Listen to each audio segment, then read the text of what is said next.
I never imagined a gym would become the place where my life quietly began to change. At first, it was just a decision made out of frustration. I was tired of feeling invisible, tired of waking up next to someone who felt emotionally miles away from me. My relationship looked fine from the outside, stable and familiar, but inside it felt hollow, like we were both just playing roles we had memorized years ago.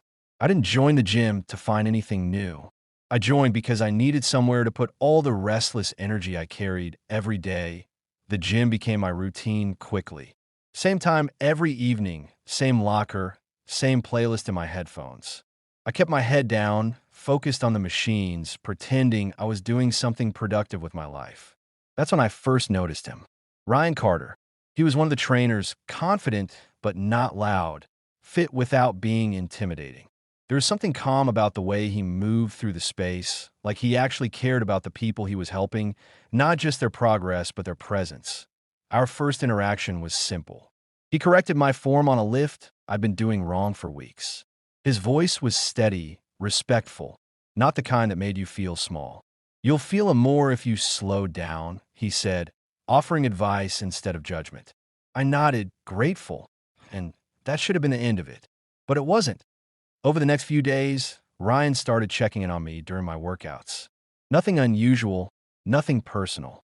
Just small encouragements, reminders to hydrate, quick smiles when I pushed myself harder. Still, those moments stayed with me longer than they should have. I found myself looking around the gym for him, noticing when he wasn't there, feeling a strange sense of relief when he was at home. The silence fell heavier. Conversations with my partner were brief, polite, and safe, the kind you have when you don't want to open doors you're not sure how to close. We talked about work, bills, plans we never followed through on.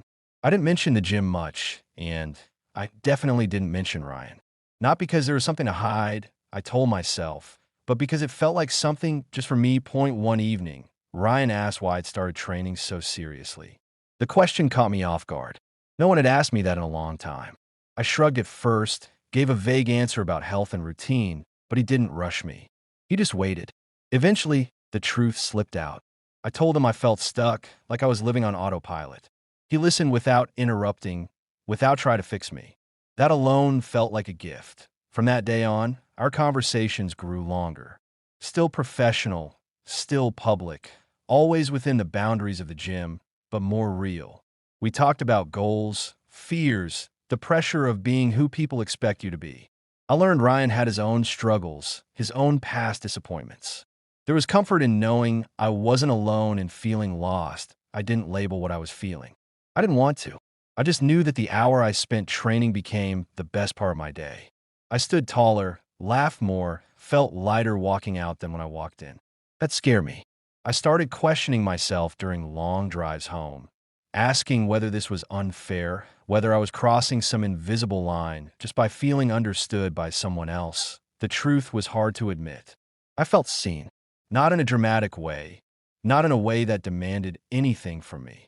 Ryan saw me as I was in that moment, trying, struggling, showing up. That kind of attention can be powerful, especially when you've been starved of it for so long. Point one night, as I finished my workout and wiped the sweat from my face, Ryan gave me a nod and said, "You're doing great."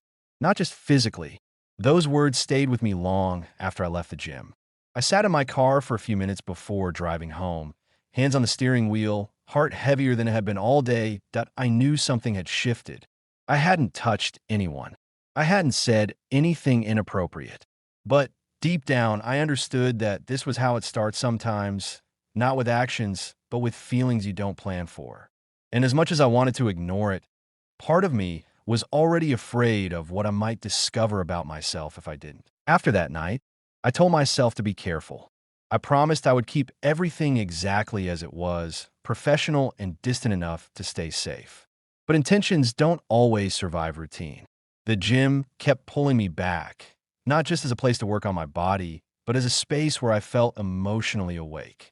Every visit felt familiar and new at the same time, and Ryan was always there, steady and observant, never crossing a line, yet somehow standing closer to one than I realized. Our training sessions became more structured, but the conversations flowed naturally in between sets. We talked about small things at first, favorite music, early morning habits, how discipline changes the way you see yourself. Ryan had a way of asking questions that didn't feel invasive, but still invited honesty. When he asked how my week had been, it felt like he genuinely wanted to know, not like he was making polite conversation. That I noticed changes in myself outside the gym. I was more patient at work, more focused, but also more distant at home. My partner noticed the difference, asking if something was wrong. I said I was just tired, that work had been stressful.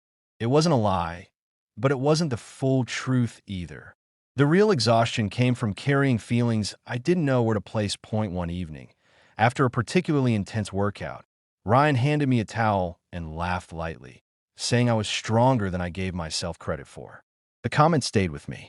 No one had spoken to me like that in a long time, acknowledging effort instead of outcomes. I thanked him, feeling a warmth that had nothing to do with the exercise. In that moment, I realized how much his words mattered to me, and that realization made my chest tighten with guilt. I started noticing the little things. The way Ryan remembered details from our previous conversations. The way he adjusted my training plan when I mentioned feeling overwhelmed. He never pried, never pushed, but he was present in a way that felt rare. I found myself sharing stories I hadn't told anyone in years, small memories, frustrations, hopes I had quietly set aside. Each time I spoke, I wondered if I was giving too much of myself away. Home, the gap between my partner and me grew more obvious.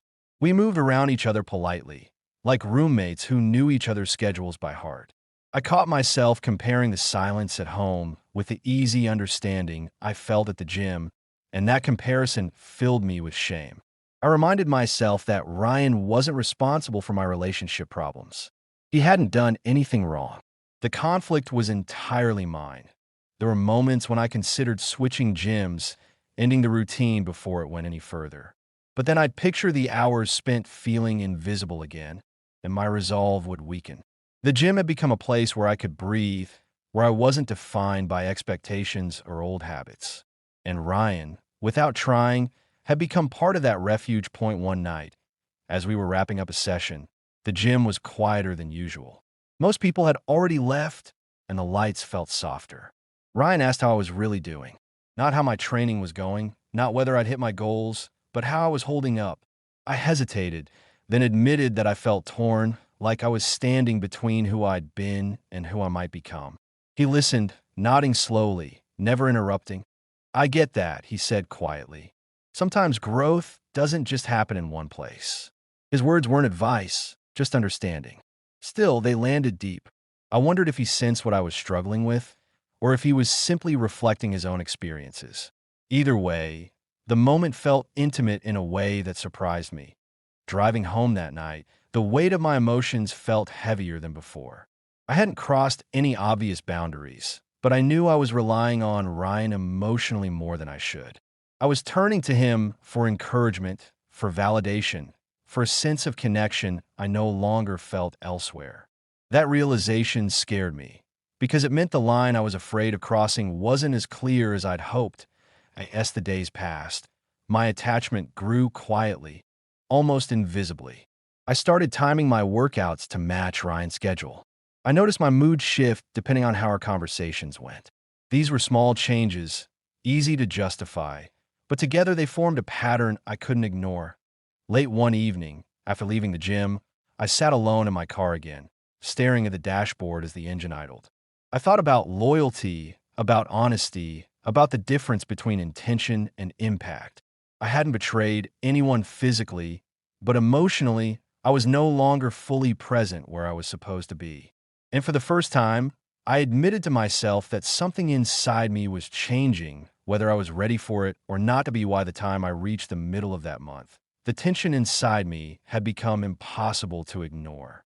It wasn't dramatic or loud, but it was constant, like a low hum in the background of everything I did. I woke up thinking about the day ahead and whether I'd see Ryan. I went to bed replaying conversations, wondering if I'd said too much or not enough. The gym had stopped being just a place I went to. It had become a place where my emotions gathered. I tried to pull back.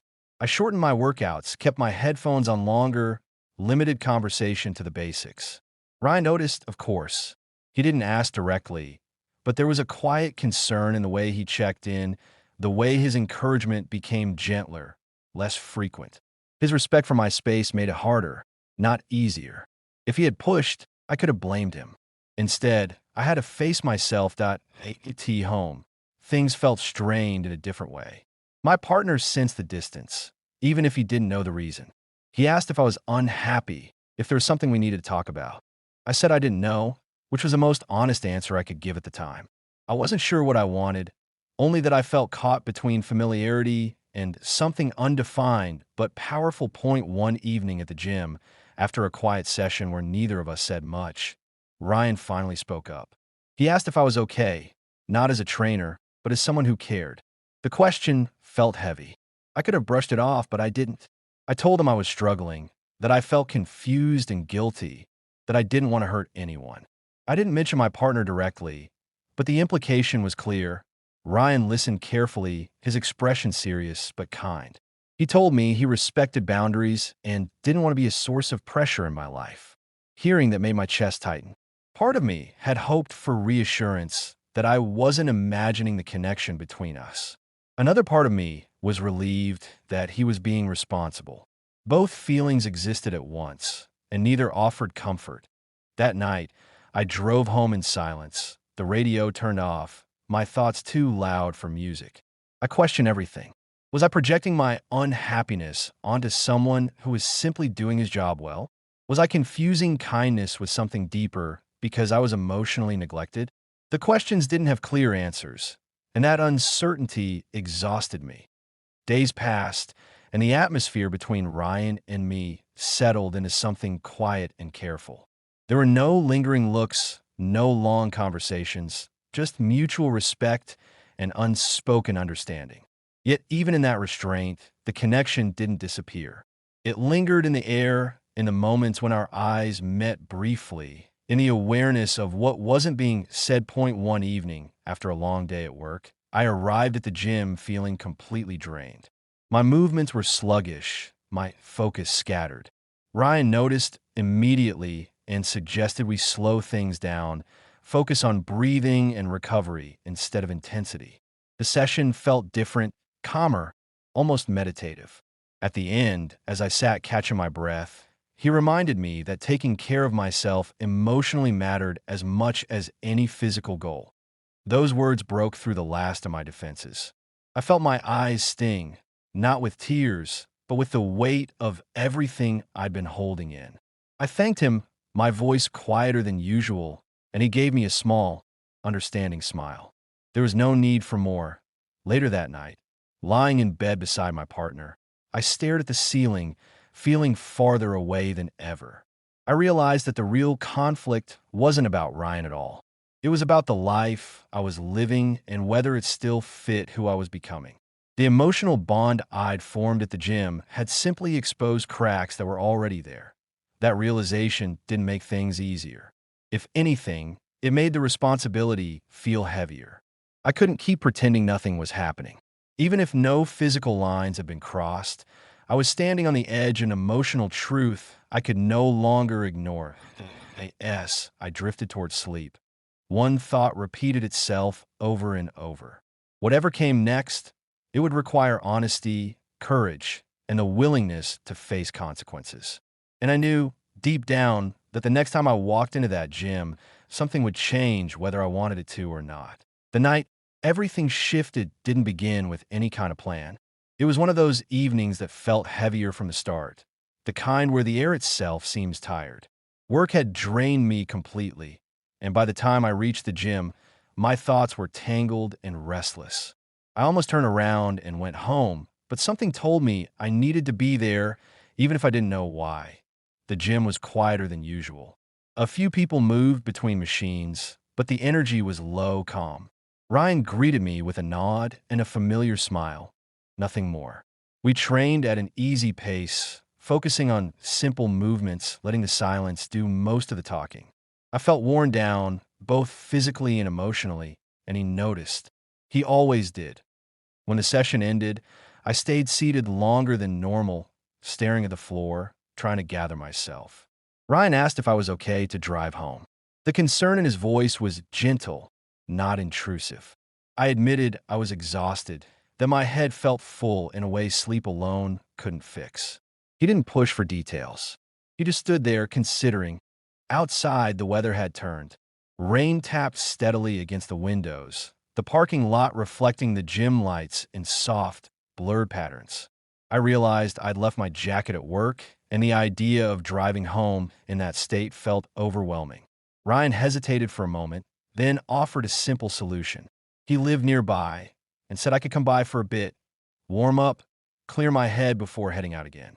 There was no pressure in his tone, no expectation that I paused, weighing the decision. I knew what it symbolized more than what it actually meant.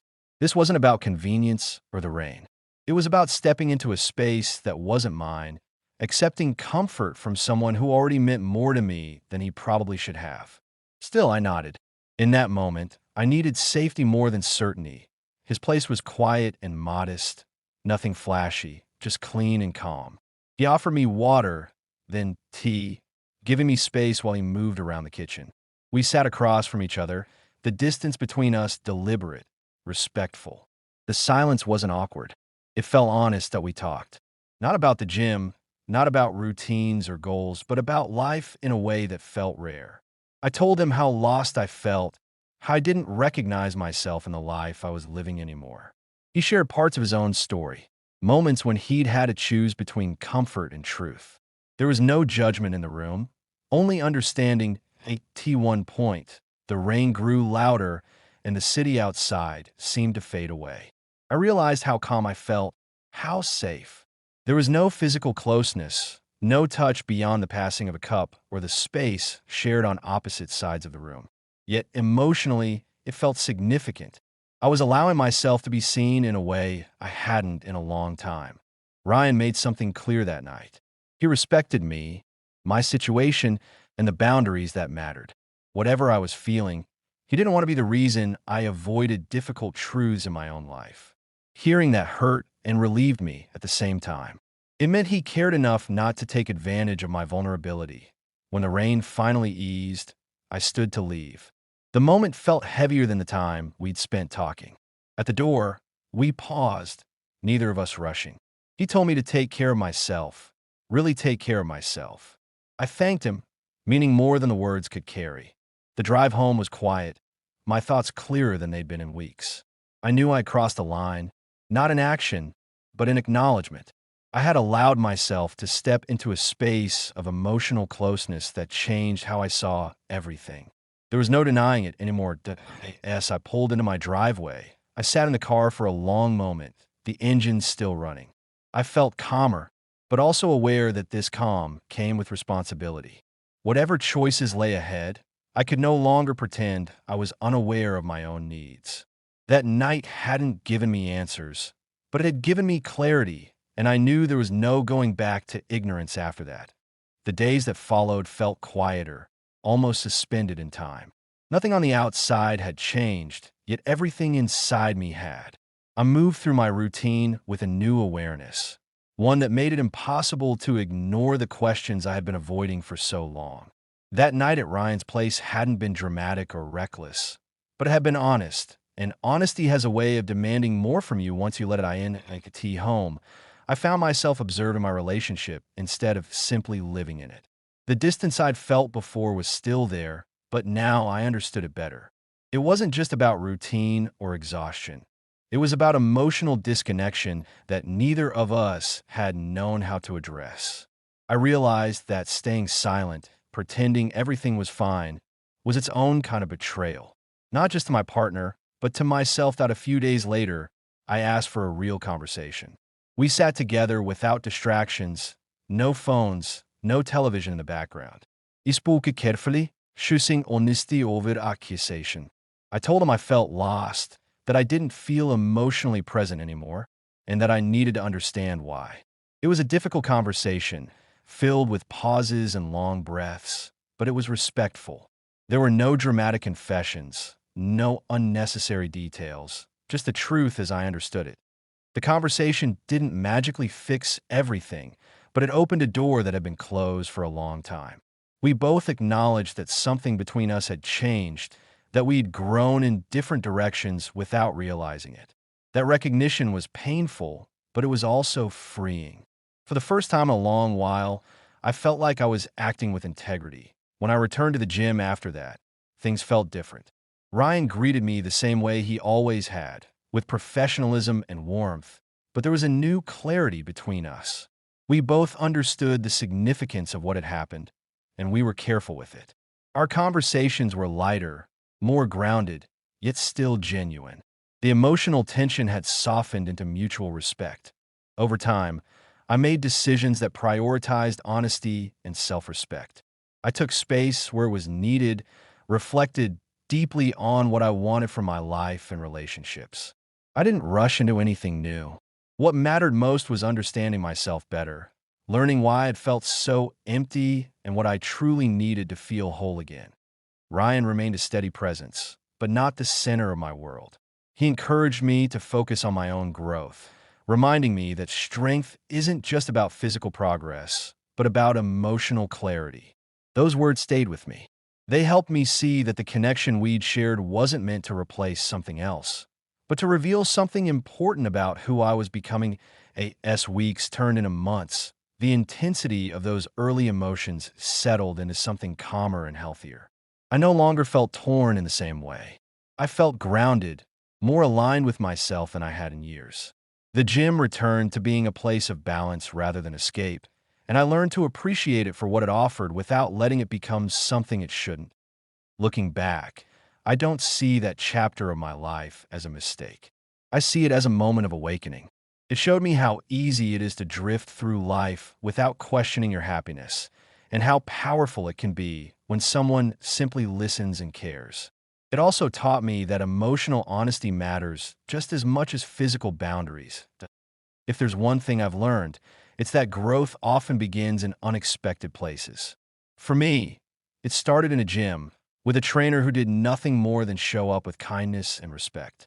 The real change, though, came from my willingness to face the truth about myself. And that truth, once acknowledged, gave me the courage to move forward with clarity, compassion, and a deeper understanding of what it means to live honestly.